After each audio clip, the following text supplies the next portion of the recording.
नमस्कार दोस्तों, समस्त ठाकुरद्वारा विधानसभा वासियों से मैं बात करना चाहता हूं कि मौजूदा हालात में ठाकुरद्वारा की सड़कों की जो स्थिति है वो किसी से छुपी नहीं है। ये स्थिति ठाकुरद्वारा की एक अरसे से है।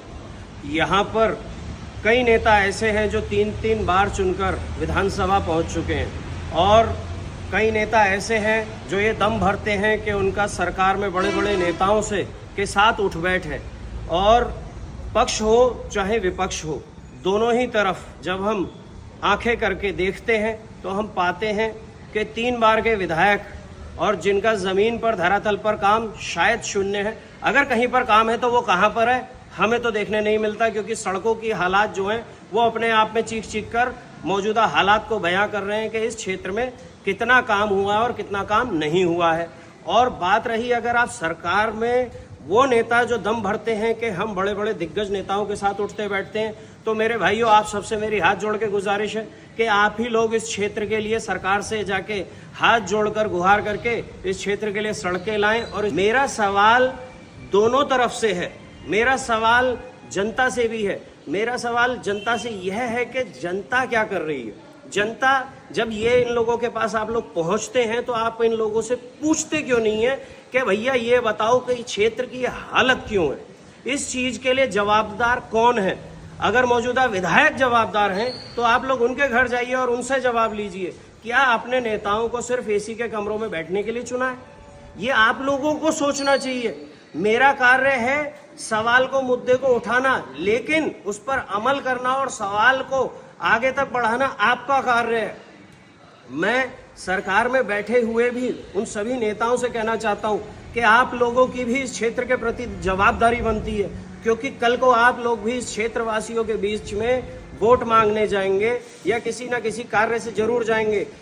और जनता को जब ये पक्ष और विपक्ष दोनों के लोग आएंगे तो जनता को इन दोनों से सवाल करना है कि मौजूदा हालात में जो सड़कें हैं, सड़कों में गड्ढे हैं या गड्ढों में सड़कें हैं, ये किसी से छुपा नहीं है। ठाकुरद्वारा की इतनी दुर्दशा हो चुकी है, ठाकुरद्वारा की दिल्ली लखनऊ तक हर जगह ये पहचान है कि ठाकुरद्वारा एक गड्ढा शहर, जहाँ पर गड्ढे हैं, सड़कों में गड्ढे हैं, गड्ढों में सड़कें, किसी को समझ नहीं आता। यहाँ पर कोई भी बड़े शहर का व्यक्ति व्यापार तो दूर की बात है, इस सड़क से निकलना नहीं चाहता।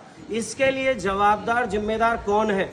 आज अगर आप समाजवादी पार्टी के बारे में भी देखें तो इस जिले में ही समाजवादी पार्टी के 4 विधायक हैं और आदरणीय सांसद जी भी समाजवादी पार्टी से हैं। आप लोगों को कुछ ना कुछ तो निधि मिलती होगी सरकार की तरफ से, कुछ ना कुछ तो फंडिंग मिलती होगी। अगर वो मिल रही है तो आप लोग कहाँ लगा रहे हैं? हमारे क्षेत्र का इतनी बुरी दुर्दशा क्यों हो रखी है? और अगर सरकार भी ये कह रही है कि हम कार्य कर रहे हैं तो कार्य है कहाँ? आप बाहर निकल कर देखिए, सड़कों पर इतना बुरा हाल है हमारा। इनके लिए जवाबदार कौन है?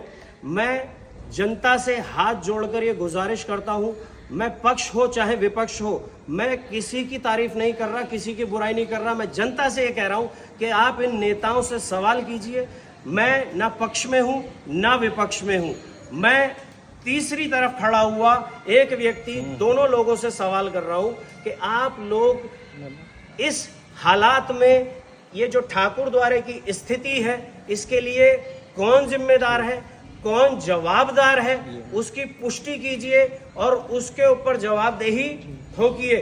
जनता से मेरी बार बार ये गुजारिश है कि आप अपने नेताओं से सवाल कीजिए। मैं जानता हूं कि बहुत से लोग इस पोस्ट के बाद मुझसे भी 10 सवाल करेंगे कि ऐसा क्यों वैसा क्यों। दोस्त, मुझसे सवाल ना करने की जगह सरकार से और विपक्ष से, और जिनके सांसद और विधायक तुम बार चुन कर भेज रहे हो, उनसे सवाल करो। मुझसे सवाल ना करने की वजह जिन्हें तुम सरकार में बैठा रहे हो उनसे सवाल करो। मुझसे सवाल करके कोई फायदा नहीं है। मैं मेरा कार्य ईमानदारी से कर रहा हूं। मैं मुद्दे को आप लोगों के बीच में उजागर कर रहा हूं और ये मुद्दा किसी से छुपा नहीं है। ये मुद्दा पूरे क्षेत्र को पता है, बच्चे को पता है। और इसकी जवाबदेही कौन लेगा? सरकार लेगी या यहाँ पर जो बार चुन कर विधायक अपने घरों में एसी के कमरों में बैठे हुए वो लोग लेंगे? या आप लोगों को तय करना है और आप लोगों को उन लोगों से सवाल करना होगा। मेरी आप लोगों से बार गुजारिश है, इन लोगों से जवाबदेही लीजिए और ये ठाकुरद्वारे की दुर्दशा के लिए कौन जिम्मेदार है उससे सवाल पूछिए। शुक्रिया, धन्यवाद, नमस्कार।